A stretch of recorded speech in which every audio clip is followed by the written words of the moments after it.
today's video we will going to discuss about sociology as a science, which is one of the major idea. If you do not able to know what is sociology and how it is called science, then it is an incomplete study.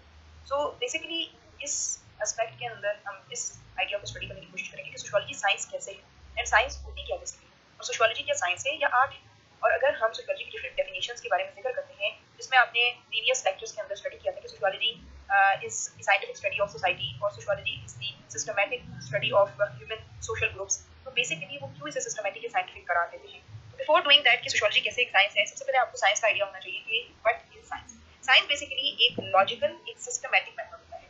ये logical in a sense कि इसमें हम logical principles का इस्तेमाल करते हैं, यानी कि लॉजिक बेस्ड काम करता है. ये कॉग्निटिव क्रिटिकल थिंकिंग पे बेस्ड होती है. ये एक ऐसी एस्पेक्ट नहीं है जो कि फिलोसॉफिकल आइडियाज पे बेस्ड होगी, बल्कि लॉजिकल हो. सेकंड, ये सिस्टमैटिक होती है, यानी कि ऑर्डर्ड मेथड के थ्रू डिफाइन की जाती है. इसमें मुकम्मल तौर पर एक ऑर्डर्ड मेथड होता है या एक ऐसा मेथड होता है जो कि स्टेप बाय स्टेप आइडियाज को या भी कह सकते हैं प्रिंसिपल्स और कांसेप्ट्स को डील करता है. तो science basically logical and systematic method का नाम है, जिसके थ्रू एक नॉलेज को ऑब्टेन किया जाता है. ठीक है, यानी कि हम एक लॉजिकल और सिस्टमैटिक मेथड के थ्रू नॉलेज को डील करते हैं और उस नॉलेज को एंड बेसिकली जो एक्चुअल बॉडी ऑफ नॉलेज है वो इस मेथड से एक्वायर की जाती है. तो दो तरीके से डिफाइन हो सकती है ये कि साइंस एक ऐसी लॉजिकल और सिस्टमैटिक मेथड है जिसके थ्रू हम नॉलेज को गेन करते हैं, या एक एक्चुअल बॉडी ऑफ नॉलेज को हम एक्वायर करते हैं इसी मेथड के थ्रू. यानी कि वो साइंटिफिक मेथड भी हो सकता है, वो लॉजिकल मेथड भी हो सकता है. ये आइन रॉबर्टसन की डेफिनेशन है और उन्होंने बेसिकली इसको एक लॉजिकल एंड साइंटिफिक मेथड करार दिया. इसी तरह की अनदर डेफिनेशन आप देख रहे हैं साइंस की कि साइंस अकॉर्डिंग टू हॉटलिट हंट ये एक ऑर्गेनाइज्ड वेरीफाइड नॉलेज होती है, और ये वेरीफाइड नॉलेज और ऑर्गेनाइज्ड नॉलेज ऑब्टेन की जाती है फ्रॉम साइंटिफिक इन्वेस्टिगेशन. मुकम्मल तौर पर एक साइंटिफिक और सिस्टमैटिक इन्वेस्टिगेशन की जाती है, और इस इन्वेस्टिगेशन की सूरत में हमारे पास जो नॉलेज आती है वो बहुत ही ऑर्गेनाइज्ड फॉर्म में होती है और मोस्ट प्रोबेबली वेरीफाइड फॉर्म में होती है, देयरफॉर वो ट्रस्टेबल होती है. तो हॉटन एंड हंट की डेफिनेशन बहुत सिंपल सी डेफिनेशन थी, नाइन रॉबिन्सन. जहाँ तक बात की जाए साइंस की, साइंस की सेल्फ होती किस तरह से, ये एक तरह से ऐसा डिसिप्लिन है, एक ऐसी मेथड है जिसको हम इस तरह से बोल सकते हैं कि साइंस एक नॉन एथिकल है. इसका ये मतलब है कि ये हमें सही या गलत का कोई आइडिया नहीं देता, देयरफॉर ये बाय नेचर कैटेगोरिकल है या non ethical. Similarly science basically knowledge भी है और मेथड ऑफ इन्वेस्टिगेशन भी है, यानी कि ये इटसेल्फ एक नॉलेज है जिससे हम एक्वायर करते हैं knowledge, but at the same time ये मेथड भी है जिसके थ्रू हम इन्वेस्टिगेशन करते हैं और नॉलेज को गेन करते हैं. Third, science is self critical. अब याद रखिएगा कि साइंस जो है सेल्फ क्रिटिकल. सेल्फ क्रिटिकल होने का क्या मतलब है कि ये अपनी बॉडी ऑफ नॉलेज को खुद वेरीफाई करती है, यानी कि जितनी थ्योरीज होती हैं वो वेरीफिएबल होती है, वो कभी भी एक सॉलिड फैक्ट नहीं होती. वो एक ऐसा फैक्ट होता है जो कि ओपन टू डिस्कशन होता है, ओपन टू क्रिटिसिज्म होता है, देयरफॉर ये सेल्फ क्रिटिकल भी है. फिर साइंस की अनदर इंपॉर्टेंट क्वालिटी होती है कि ये प्रिडिक्ट कर सकती है, यानी कि साइंस में क्योंकि फैक्ट्स की आपस में एसोसिएशन को देखा जाता है, तो जब हम फैक्ट्स की एसोसिएशन को देखते हैं तो उसकी बेस पे कोई ना कोई प्रेडिक्शन हो सकती है, और यही रीजन है कि साइंस जो है प्रेडिक्शन की क्वालिटी रखती है. आपको जितनी भी वेदर फोरकास्ट मिलता है वो साइंटिफिक तरीके से नॉलेज से ही मिलता है, ये इन्वेस्टिगेशन से ही मिलता है, क्योंकि इसमें बिल्कुल साइंटिफिक प्रिंसिपल्स को अप्लाई किया जाता है कि जो भी प्रायर वेदर थी उसको प्रेजेंट वेदर से कंपेयर करके प्रेडिक्ट किया जाता है फ्यूचर वेदर. सिमिलरली यहाँ हम ले लेते हैं एक अनदर एस्पेक्ट जो कि नेचर ऑफ साइंस क्रिएटेड हुआ है ऑब्जेक्टिविटी, यानी कि साइंस एक ऐसा सब्जेक्ट है जो कि सब्जेक्टिव ओरिएंटेशन पे बेस्ड है. ये ओवरऑल और टोटली ऑब्जेक्टिव डिसिप्लिन है. इट्स मीन कि ये ऐसा डिसिप्लिन है जिसके अंदर किसी किस्म की पार्शियल आइडियाज को इंपॉर्टेंस नहीं दी जाती है. इम्पार्शियली फैक्ट्स की स्टडी होती है जो कि एक्यूरेटली डिस्क्राइब कर देती है कि असल में क्या चीज एग्जिस्ट कर रही है और कैसे एग्जिस्ट कर रही है. नेक्स्ट जो हमारा फोकस है वो है टाइप्स ऑफ साइंस. अब देखिए साइंस की भी कुछ टाइप्स हैं, इसको बेसिकली हम टू कैटेगरीज में डालते हैं. बेसिकली इसमें नेचुरल साइंसेज आ जाती हैं, सोशल साइंस आ जाती है. नेचुरल साइंसेज वो साइंसेज हैं जो कि बेसिकली प्लांट्स को, एनिमल्स को, मून को, स्टार को, रिवर को, इन तमाम चीजों को डील करती हैं, और बेसिकली बहुत ज्यादा प्रिसाइज होती हैं, एग्जैक्ट होती हैं, और इनमें डाउट भी कम होता है. इसी तरह अगर हम नेचुरल साइंस की बात करें तो इसे दो फर्दर जैसे कि कैटेगरीज में डिवाइड किया जाता है. इसमें फिजिकल साइंस आ जाती है, बायोलॉजिकल साइंस आ जाती है. फिजिकल साइंस मोस्टली वो साइंस है जो कि नॉन लिविंग मटेरियल थिंग्स को डील करती है, जिसमें आपके पास रॉक्स आ जाते हैं, सॉइल आ जाती है, मून, स्टार्स एक्सेट्रा. और मोस्टली इन डिसिप्लिन्स के अंदर physics, chemistry, mathematics, geology, geography, astronomy etcetera आ जाती है. On the other hand biological science की अगर बात करें तो ये लिविंग ऑर्गेनिज्म डील करती है. इसमें प्लांट्स की स्टडी, एनिमल की स्टडी, ह्यूमन की स्टडी, इन तमाम एस्पेक्ट्स में स्टडी किए जाते हैं. फर्दरमोर इसके अंदर जो डिसिप्लिन्स आ जाते हैं उसमें बायोलॉजी आ जाता है, एग्रीकल्चर आ जाता है, ह्यूमन ज्योग्राफी आ जाता है, और इस तरह के दीगर डिसिप्लिन्स आ जाते हैं. Social sciences on the other hand एक ऐसी साइंस है जो कि ह्यूमन के सोशल प्रोसेसेस को और ह्यूमन बिहेवियर को डील करती है. ये बेसिकली ह्यूमन और सोसाइटी से कंसर्न होती है. ऑल साइंसेज जो कि इंसानी सोसाइटी को डील करें, इंसान की जो है कंडीशंस को डील करें, या बेसिकली ऐसी कंडीशंस जो कि बाय नेचर सोशल है, या सोशल प्रोसेसेस, या हम कह सकते हैं सोशल इंस्टीट्यूशंस, उन तमाम एस्पेक्ट्स को डील करने के लिए हमारे पास कौन सी होती है, सोशल साइंस.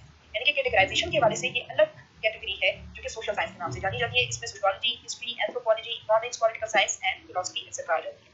ठीक है, sociology as a science. So basically sociology कैसे है एक साइंस हम देख लेते हैं. ये तो पता चल गया कि ये किस कैटेगरी में आती है, और इसी कैटेगरी के आने की वजह से इसका दीगर सोशल साइंसेज के साथ एक गहरा ताल्लुक होता है. सोशियोलॉजी एज अ साइंस देख लेते हैं वो क्यों है एक साइंस. बेसिकली सोशियोलॉजी एक साइंस है, और इसलिए क्योंकि सोशियोलॉजी सबसे पहले क्लासिफिकेशन करती है फिनोमेना, इन अ सेंस कि सोशियोलॉजी में जो भी फिनोमेना ऑब्जर्व किया जाता है विद इन सोसाइटी, वो उसको क्लासिफाई कर सकती है into quantitative and qualitative aspects, यानी कि वो इंक्वायरी के मोड के तहत इसे या तो क्वांटिटेटिव डिफाइन करती है या क्वालिटेटिव डिफाइन करती है। इसका जो क्वांटिटेटिव एस्पेक्ट है वो साइंटिफिक प्रिंसिपल के बिल्कुल ही अकॉर्डिंगली, बट डजंट मीन कि इसका क्वालिटेटिव एस्पेक्ट बिल्कुल साइंटिफिक आइडियाज से डिवॉइड होता है, बल्कि उसमें देयर आर सब्जेक्टिविटी ज्यादा पाई जाती है as compare to the quantitative aspect. इस लिहाज से अगर देखा जाए तो सोशियोलॉजी एक साइंस, सिमिलरली सोशियोलॉजी इसलिए भी साइंस है because it can predict. Sociology के अंदर एक क्वालिटी है कि जब ये रिसर्चेस करती है तो उसी बेसिस पे ये प्रेडिक्शन भी देती है फ्यूचर बिहेवियर के बारे में। लाइक अगर वो सोसाइटल एस्पेक्ट्स के बारे में जानना चाह रही है, सपोजली एक फिनोमेना ये एग्जिस्ट कर रहा है कि ओवर क्राउडिंग है, तो दूसरा फिनोमेना क्रिमिनलिटी के हिसाब से है, इन दोनों को प्रेडिक्ट करके सॉरी इनके दरमियान रिलेशनशिप को वी कैन से कि एग्जामिन करके वो प्रेडिक्ट कर सकती है कि क्या ये एरिया अगर बहुत ज्यादा क्राउडिंग है इवेंचुअली ये लीड करेगा towards criminality. Third important idea जो कि सोशियोलॉजी से एसोसिएटेड है कि सोशियोलॉजी जो है कैसे एक साइंस है, वो ये है कि सोशियोलॉजी के अंदर ऑब्जेक्टिविटी और इम्पार्शियलिटी पाई जाती है, यानी कि इसमें जो भी चीजें एग्जामिन की जाती है वो पर्सनल लाइकिंग और डिसलाइकिंग को असाइड करके की जाती है। इसमें हम किसी तरह की भी पर्सनल व्यूज या पर्सनल आइडियाज या पर्सनल लाइकिंग नहीं डालते, बल्कि ये एंटायरली ऑब्जेक्टिव डिसिप्लिन है, और इसमें ऑल्दो कितनी ऑब्टेन नहीं हो सकती ऑब्जेक्टिविटी जिस हद तक हम साइंसेस में अप्लाई करते हैं, लेकिन स्पेसिफिकली 99 और 95% हम ऑब्टेन कर सकते हैं objectivity, therefore it is also objective and hence we called it a science.